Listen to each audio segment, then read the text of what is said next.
Hello everybody, I am Alistair Norman. I am the Community Engagement Specialist here at Avant, and I am sat here speaking with two of our fantastic nurses, our alumni. No, you're not seeing double. It is Bernice Gay and Bernice Joy Daguna. How are you doing, guys? Hello. Good.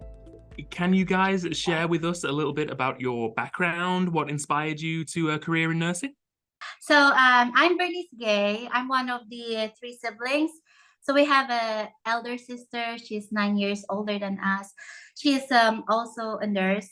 So growing up, we always look up to our sister. So that kind of influenced us to take up nursing too. So you ended up in the UK, and you were in Bolton, right? In the northwest. Yes. Yep. How long were you in the UK for?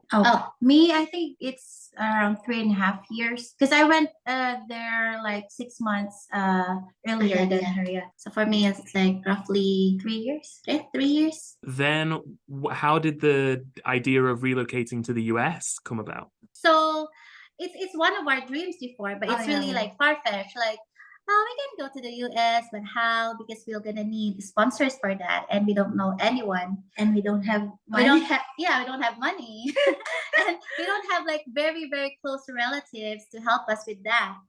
And so one time I was working, and one of my colleagues said, "Oh, I found a site in Facebook. They're gonna sponsor nurses going to the US. They're gonna pay for the visa, the exams, and everything." I said, "Oh, really? Isn't it too good to be true?" I said, "Oh, let me try it first." And so that's where we learned about Avant. Yeah. I mean, look at you now. Look at you now. What a fantastic choice. Yep. So what made you pick Avant as your partner in this journey? Oh, well, for me, I read some reviews online and they're really good. And I thought, you know what, we're just gonna stick with Avant. Yeah. And actually, I tried other agencies before, but they weren't like responsive. Yeah. So I thought, oh, maybe they don't really need me. It's not for us. Yeah, it's not for us. Moving to a new country is never easy, right? And what were some of the challenges that you faced in the process, and how did you overcome them? The first thing is the language.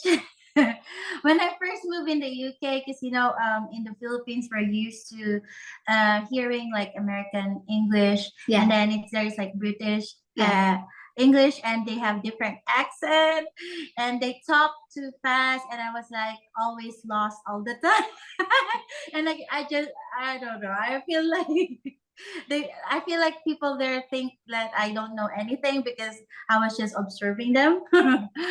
But they don't know that I'm just trying to like observe how they work, how they talk, and how they communicate with other people. So for you, has it been easier to understand American English since moving here than it was in the UK? Yeah, it is. Because American accent was like home, and then UK accent was like something like alien. Like an alien language. Yeah, and it took time for me to realize what they were talking about because it's different. Because on movies we're like used to hearing like the South accent, the London accent, and in Northwest England it's different. It's a lot different.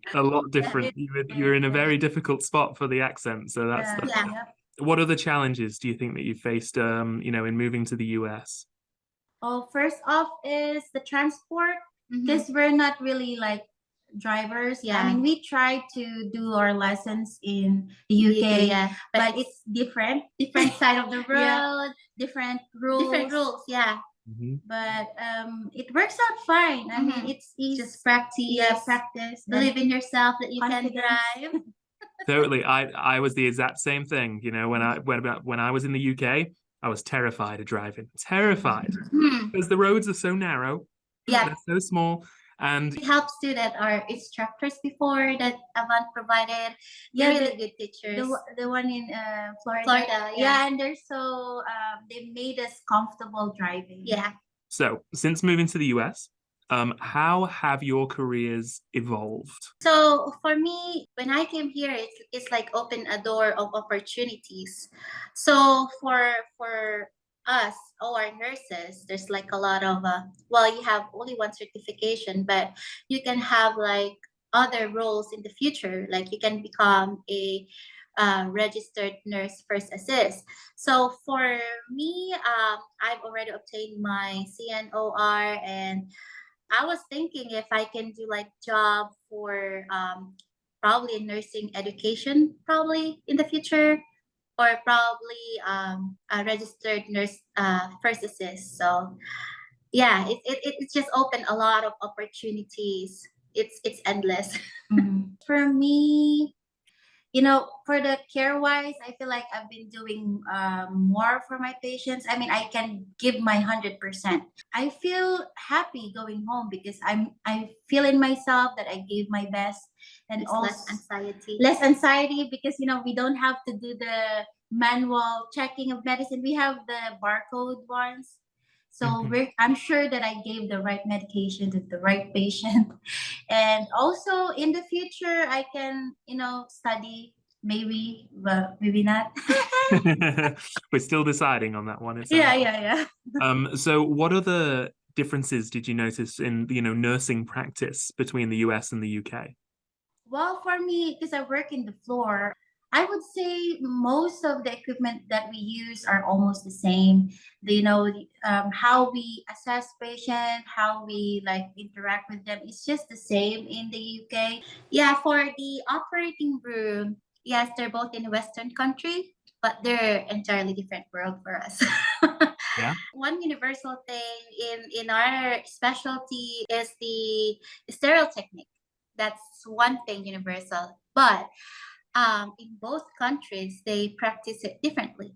So they have separate standards, different standards. So one is acceptable in the UK, but it's not acceptable in the US. Like when we do our gloving and gowning, they have like stricter standards here in the US. We see the patient pre-op, we talk to them, we have like personal relationship with them. I feel like I'm more connected to the patient in here.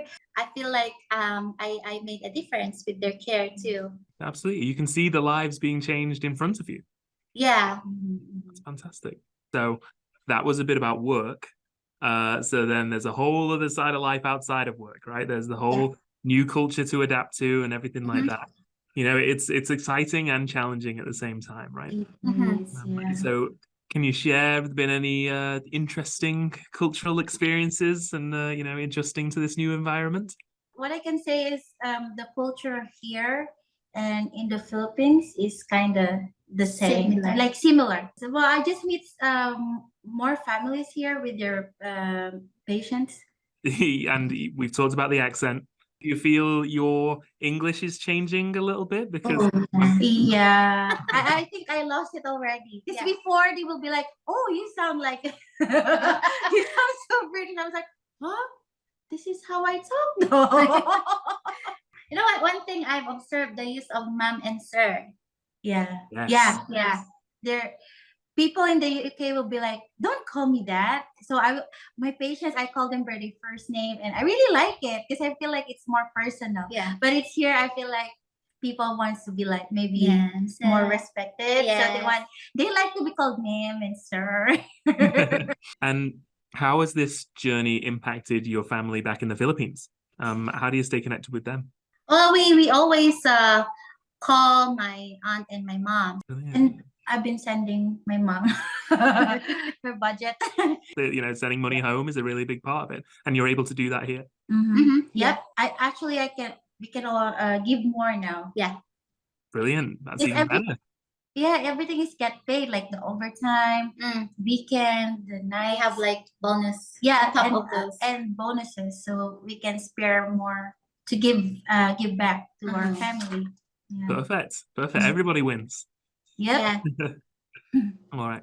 So looking ahead then, what are your future plans, future aspirations, professionally and personally? For me, I'm planning of taking masters in the future, although I'm still thinking what kind of masters I'm taking, what roles I might possibly take. I don't know if I'll gonna stick with OR nursing, although I love my specialty now, but I want to explore more of the nursing world, not just put myself in just, working in the hospital. I just want to explore my other opportunities probably. And personally, I think I just want to have like more travels. More travel. Where's the first place? What's the first place you want to go travel to? I wanted to go to Turkey, probably. Ooh, Yeah. all right, fantastic. Probably exploring more states here in the US. Yeah. I haven't been to a lot of states yet, so yeah. And what about you, Joy? What's next? Oh, Alistair, I got a lot of plans ahead. I feel like it's gonna be stressful 2024, 2025. This year, I'm building a house now. Building a house with your bare hands. No, You've got the hammer, you've got the wood, you've got everything. We might close the house maybe August or July or August. And I just Congratulations. And I just got engaged. Well, hey, it gets even better. So we're planning a wedding next year. Oh, brilliant, brilliant. So when can I expect my invitation? When is that? We're still deciding on stuff. Sure, I understand. Once you've decided, I'll be waiting for my invitation. That's okay. That's okay. My last question then. What advice would you give to Filipino nurses who are considering moving abroad for better opportunities? Oh, go for it. It's worth a try. Probably don't give up on your dreams and be brave enough to chase them. Yeah. You know what, Alistair? I really appreciate the program, the Avant program, because some agencies just send their nurses without any driver's license. I was like, how can you live here without a driver's license and a car? Our trip specialist, Jay. Oh, he yeah. helps a lot He's too. so good. Yeah, we appreciate him a lot. Fabulous. I'm so happy to hear about your engagement. I'm so happy to hear about what's coming. I'm so proud of you both. I can't believe it's already been 2.5 years. Yeah, so quick. There's a lot of things that happen. Yeah, you're telling me. Yeah, a lot. So I'm super proud of you both. You should be really proud of yourselves. And hopefully when your other sister comes on over, it's going to be an even bigger party. So that'll be fun. Oh, yeah. Excited for you.